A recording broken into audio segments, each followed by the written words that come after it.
오늘 이 시간 우리에게 주신 말씀은 우리 주님께서 친히 하신 말씀이기도 합니다. 3절의 말씀에 영생은 곧 유일하신 참 하나님과 그가 보내신 자 예수 그리스도를 아는 것이다 라고 말씀하십니다. 그래서 오늘 말씀의 제목이 하나님과 예수님을 아는 은혜라는 제목으로 말씀의 자리로 나아갑니다. 여기서 특별히 안다라는 이 단어를 집중해서 볼 필요성이 있습니다. 이 안다라는 원어는 야다라는 단어를 썼는데 이 뜻이 무슨 뜻이냐면 이런 뜻입니다. 처음 창세기에서 이 단어가 사용되었습니다. 즉 아담과 하와가 동침하여 가인을 낳습니다. 동침하다라는 이 뜻을 가지고 있는 게 야다라는 그런 단어입니다. 이게 무슨 말이냐면 하나 된다는 거예요. 굉장히 깊이가 있는 그런 단어입니다. 그래서 내가 하나님을 안다, 예수님을 안다라고 말했을 때는 이 야다라는 단어가 나에게도 그대로 적용되어진다면 하나님과 하나 되어지고 예수 그리스도와 하나 되어지는 것, 이게 바로 안다라는 단어를 쓰고 있습니다. 하나님의 전능하심, 하나님께서 나를 사랑하심, 하나님이 나의 아버지가 되심, 그 알매 내 심장을 꺼내서 그 하나님께 얹어놓지 않으면 이 알미 성립되지 않습니다. 그저 입술로 내가 여호와라는 이름을 알기에 그냥 들었기에 기억되었기에 부르는 것을 가지고 하나님을 안다라고 말할 수 없다 그 말입니다. 온전히 그래도 내 이 심장을 다 꺼내서 내 마음을 온전히 하나님께 얹어놓을 때, 들여놓을 때 그 사람이 진짜 안다라고 말하고 있습니다. 사도 바울도 이런 고백을 해요. 빌립보 3장에 보게 되면 그리스도를 아는 지식이 가장 고상함이라고 했습니다. 그래서 여타의 모든 다른 것들은 다 배설물처럼 여긴다라는 바울의 고백이 있습니다. 여기서 예수 그리스도를 안다라는 개념에서의 바울의 고백이 바로 오늘을 사는 내게 있어서 안다라는 그런 개념으로 통용되겠지요. 그래서 하나님에 관한 많은 지식이 내게 필요한 게 아닙니다.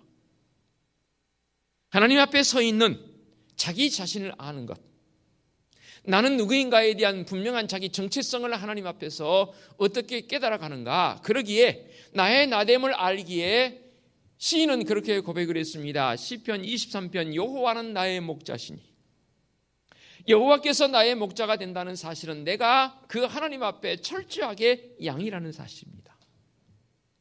하나님을 내가 알기에 나는 양일 수밖에 없는 나, 하나님의 전능하심 앞에 나의 이 연약함, 나의 유약함, 나의 이 모자람, 그것을 알기에 내가 하나님 앞에 철저히 고백하는 것이지요. 하나님, 저는 이런 나의 모습입니다.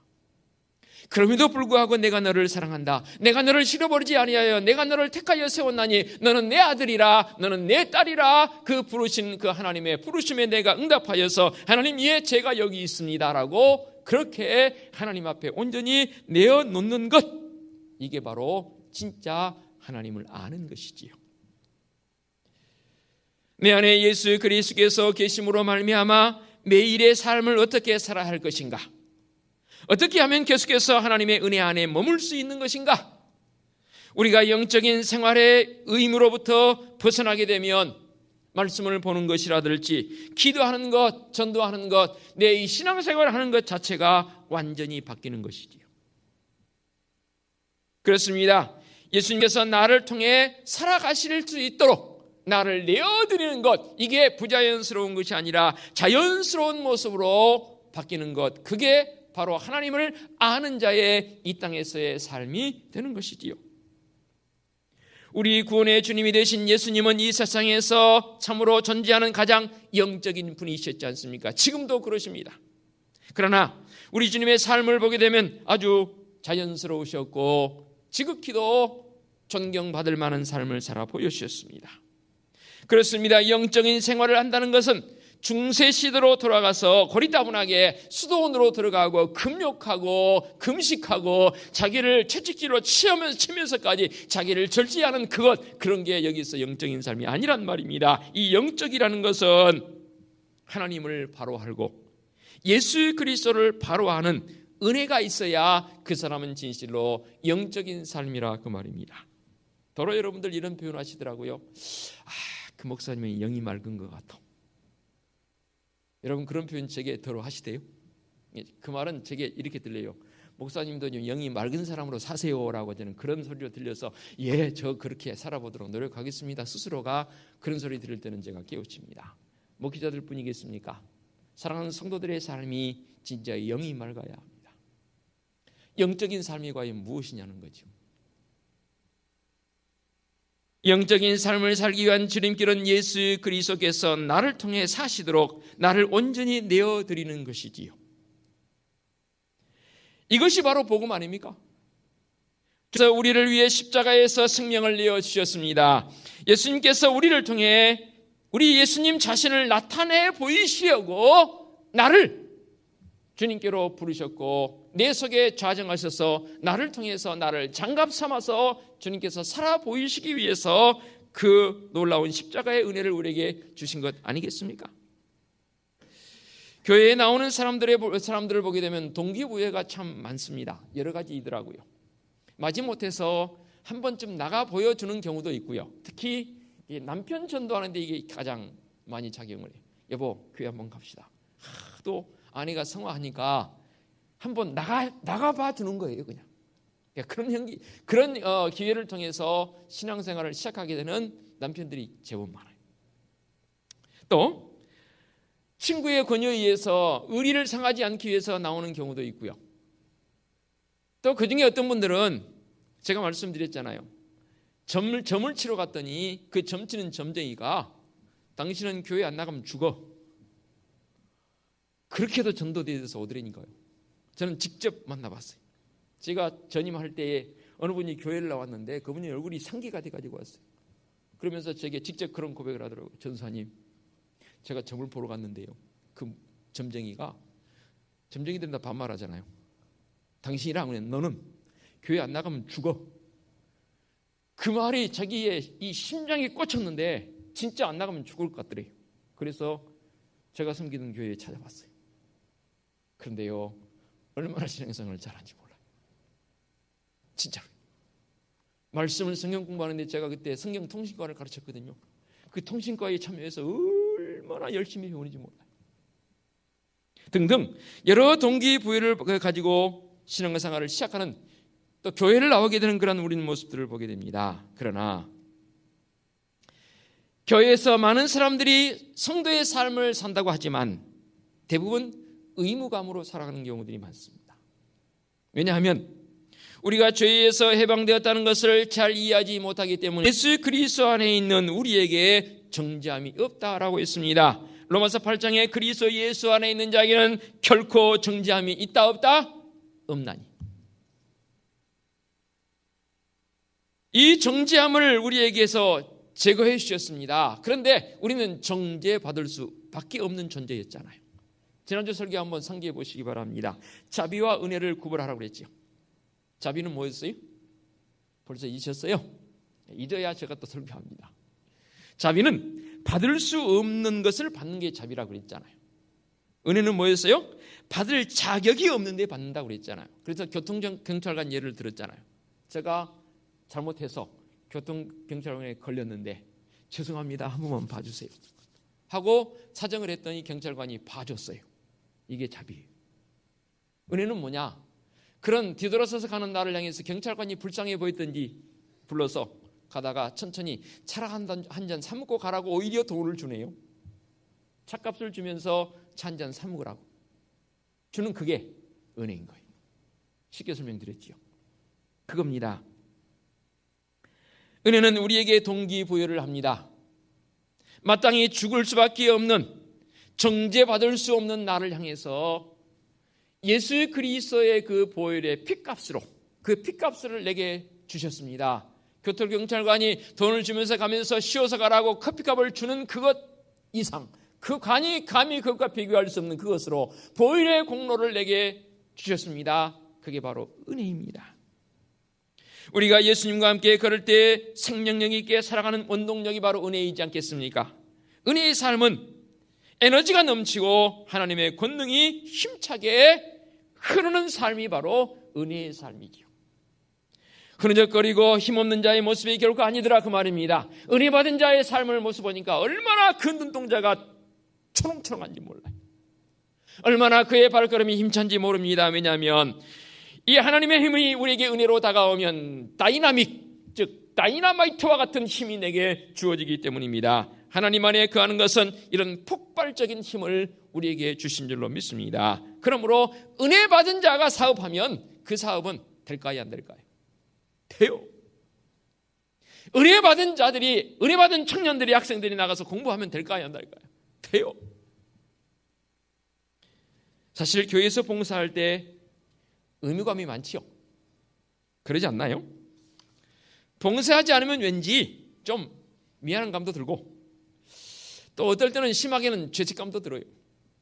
그래서 봉사 지원서를 제가 여러분 주보에 끼워 드리면서 오늘은 꼭 좀 다른 때와는 다르게 말씀을 준비하겠다라는 그 전부터 한 주간 계획하고 제가 기도하면서 준비한 말씀이기도 합니다만은 연회와는 다르게 올해 여러분 봉사 지원서를 가지고 좀 기도 좀 하시고 제발 부탁드립니다. 이 봉사 지원서에 꼭 한 부서 이상 써서 자원해서 함께 했으면 좋겠어요. 우리 교회에 자원이 참 많습니다.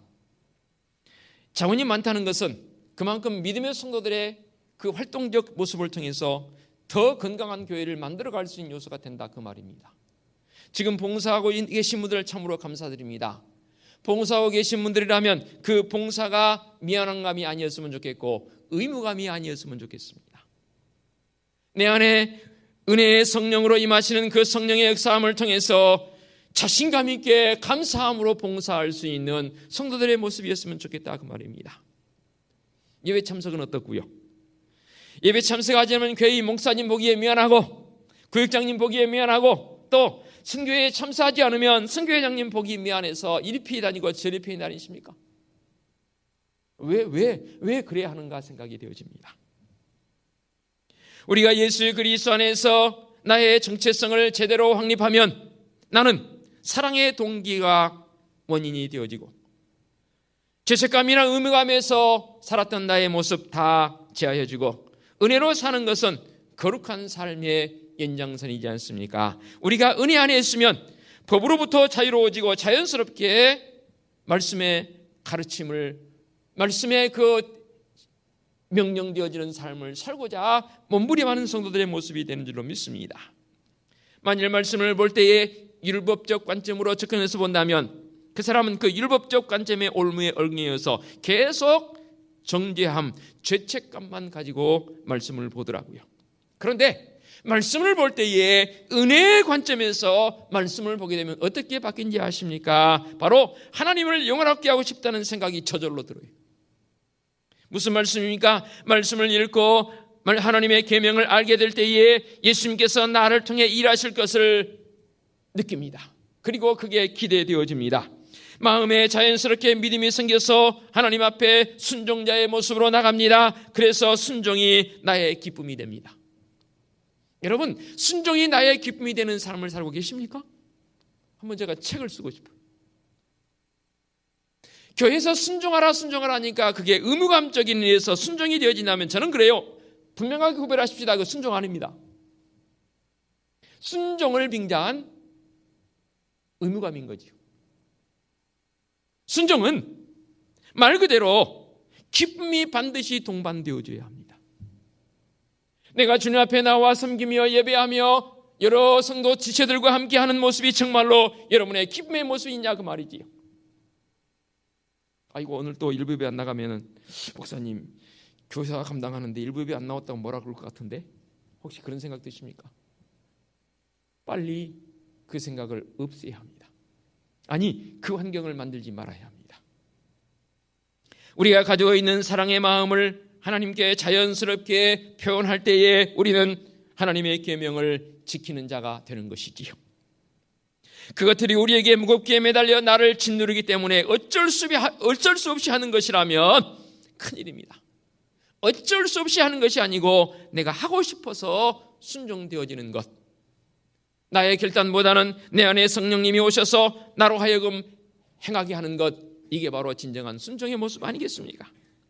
하나님의 사랑이 계명을 지키게 하면 그 계명은 절대로 부담스럽지 않습니다. 이것이 바로 우리가 계명을 지킬 수 있게 한 하나님의 사랑입니다. 그래서 제가 좀 사전을 찾아봤습니다. 원어에 헤세드라는 단어가 있습니다. 우리 신학생들뿐만 아니라 일반 성도들에게 많이 알려져 있는 단어입니다. 헤세드. 이 헤세드란 말은 번역에 따라서 상황에 따라 번역이 다양하게 번역되어집니다. 사랑이란 말로도 번역이 되어지고요, 은혜란 말로도 번역이 되어지고요, 자비란 말로도 번역이 되어집니다. 그런데 이 헤세드란 이 단어 속에서는 그것도 아셔야 합니다. 여호와, 나는 스스로 있는 자라라는 그런 의미적 모습이 내재되어 있습니다. 즉 헤세드란 이 한 단어에 불과하지만 그 속에서는 하나님의 그 신적 요소, 하나님의 속성이 다 들어있다 그 말입니다.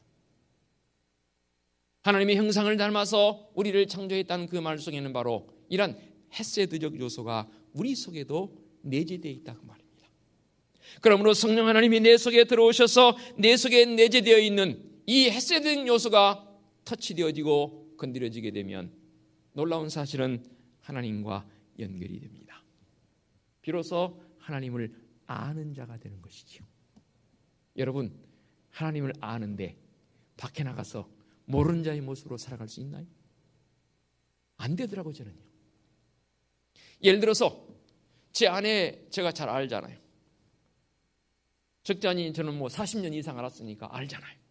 결혼이 40년이 아니고 어려서부터 알았으니까 40년 이상 알았습니다. 그런데 만일에 밖에 나가서 아내가 지나가는데 제가 모른 척하고 지나갈 수 있나요? 세상에 그렇다면 그거는 남편도 아니고 그 남편 참으면 안 돼요. 그런 사람들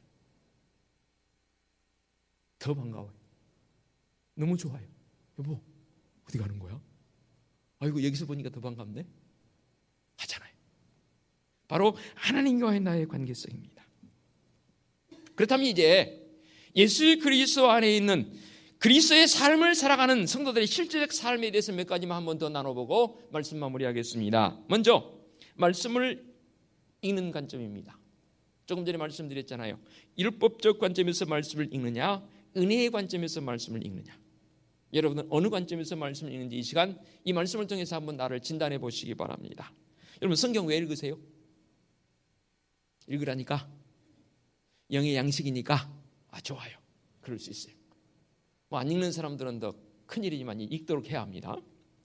말씀을 읽는데 이 영적인 삶에 있어서 아주 중요한 굉장히 큰 비중을 차지하는 게 바로 말씀이지 않습니까?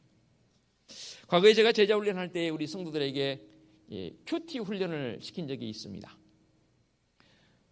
많게는 매일 하는 사람도 있고 적게는 일주일에 한 번 정도 본문 하나 가지고 큐티를 훈련을 시켜놓으면 이구동성을 하는 소리가 그 큐티가 자기에게 어떨 때는 짐으로 다가와요. 그래서 그 다음 주에 가면은 나눔의 시간이 있으니까 안 하면 안 되고, 그래서 큐티를 어떤 분들은 가자마자 주일날 만일에 공부를 했으면 주일날 밤에 미리 큐티를 그 본문을 가지고 딱, 큐티는 사실 매일 하는 것이지만 그때는 거의 하루에 한 주에 하나씩 드렸지 않습니까? 그렇게 해놓고 큐티를 딱 해놓고 잠을 자면 기분이 좋아요. 한 주간 내내 흡족해요. 그런데 큐티를 안 했어요. 해야 되는데 만일에 그런 의무감을 가지고 이 큐티를 했다면, 행한 사람들이 제법 있었거든요. 죄송합니다. 은혜의 말씀이 아닌 거죠. 의무로 다가오는 거죠. 은혜는 우리 안에 말씀에 대한 갈망을 가져다 줍니다. 예수님과 친밀해지지 않으면 말씀이 무엇인지 제대로 이해하지 못합니다. 예수님 당시에 바리새인들 한번 봐보시기 바랍니다. 그들은 성경에 대한 전문가였습니다. 성경에 능통한 자들이었습니다. 그런데 말씀이 육신이 되어 이 땅에 오신 예수 그리스도를 그들은 거절했습니다. 심지어 그 예수님을 십자가에 못 박아버렸습니다. 너희가 성경에서 영생을 얻는 줄을 생각하고 성경을 연구하거니와 이 성경이 곧 내게 대하여 증언하는 것이니라 라고 말씀하셨음에도 불구하고 바리새인들은 그 말씀의 의미가 무엇인지 결단코 깨닫지 못했습니다. 우리는 성경이 성령님의 감동으로 기록되어진 책이라고 믿고 있습니다. 그렇죠? 성경 기자들의 생각과 성격이 묻어나는 부분도 있습니다. 그러나 하나님께서 그들을 도구로 사용하셔서 기록한 이유가 있습니다. 바로 그래서 성경은 유기적 영감서를 믿습니다. 아울러 우리는 성경이 정확무한 하나님의 말씀이라고도 믿습니다. 그럼에도 불구하고 때론 성경을 읽는데 마음이 뜨거워지지 않을 때가 있습니다. 그것은 성경 속에서 예수님을 만나지 못하기 때문입니다.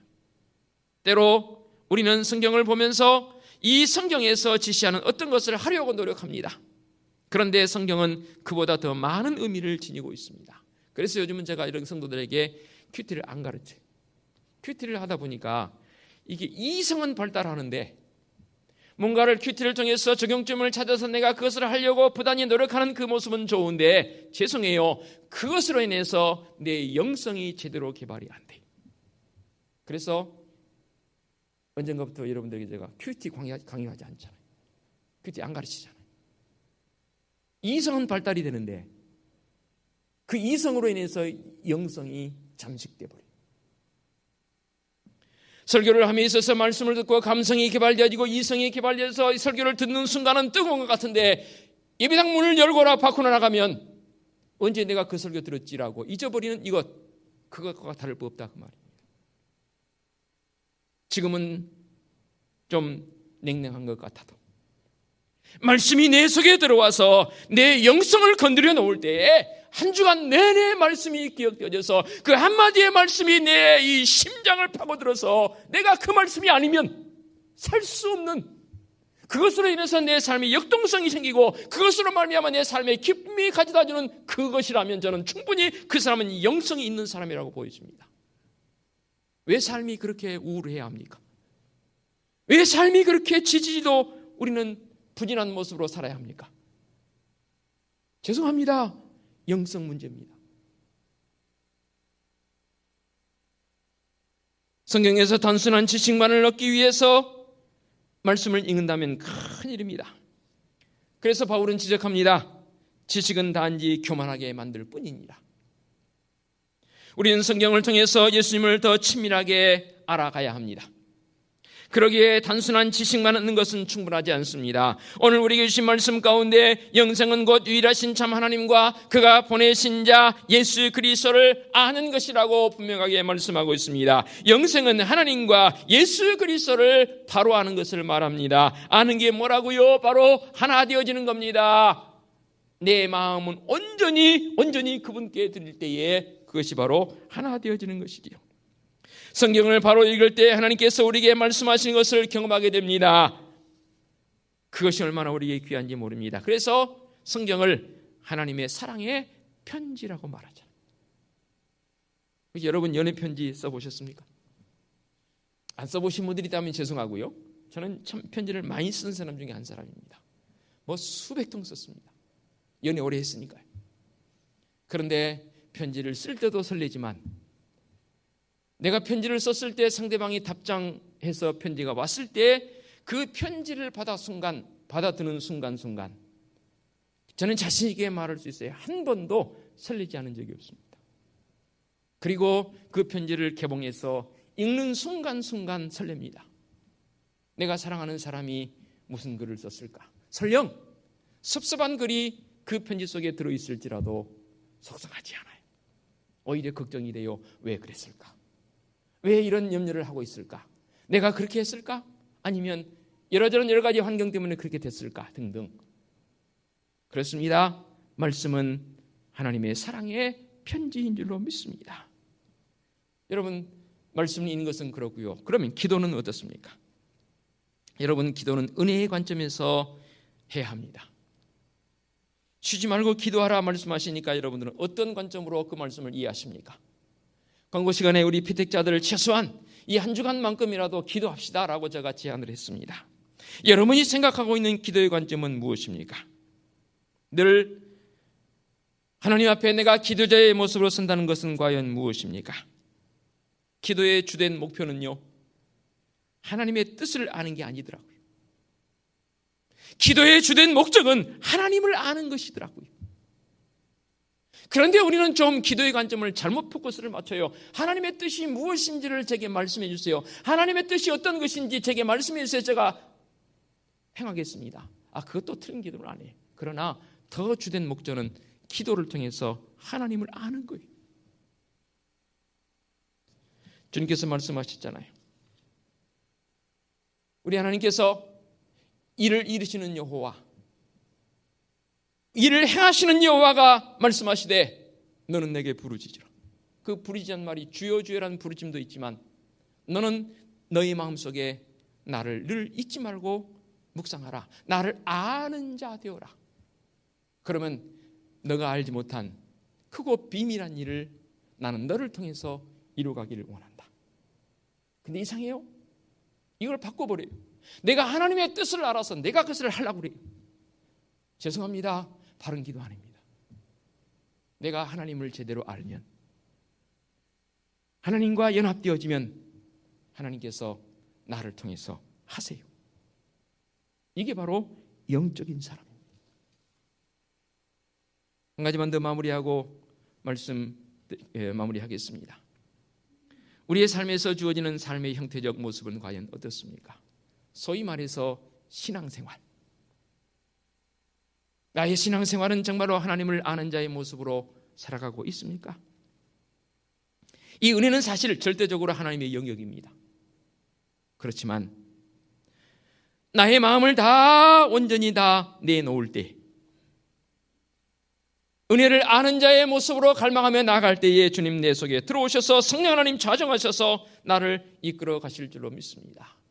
그러기에 영적인 사람의, 즉 하나님을 알고 예수 그리스도를 아는 자라면 시종일관 소재적 삶이 내 삶의 연결선상이어야 합니다. 매 초마다 고운 가루가 소재의 재료잖아요. 내 이 생각 속에 정말로 내가 하나님을 아는 자로, 조금이라도 그 하나님이 내 생각 속에 떠나지 아니하도록 하나님 앞에 내 이 심장을 드리는 행위, 그래도 그저 그 행위적 삶을 사는 사람가 진정한 의미에서 신앙생활을 하는 사람입니다. 그러니 말씀 앞에 서지 않으면 안 되는 것이지. 하나님 앞에 기도자의 모습을 서는데 하나님의 뜻을 알기보다는 하나님을 내가 경험하고 느끼며 나아가는 그 사람, 그가 삶의 자리에서 대충대충 살아가겠습니까? 그럴 리가 없습니다. 하나님 앞에 충성된, 아니 하나님의 영화로움을 더 내 삶 속에 드러내기를 원하는 자의 모습, 그가 바로 진정한 성도의 모습이 되는 줄로 믿습니다. 그렇습니다.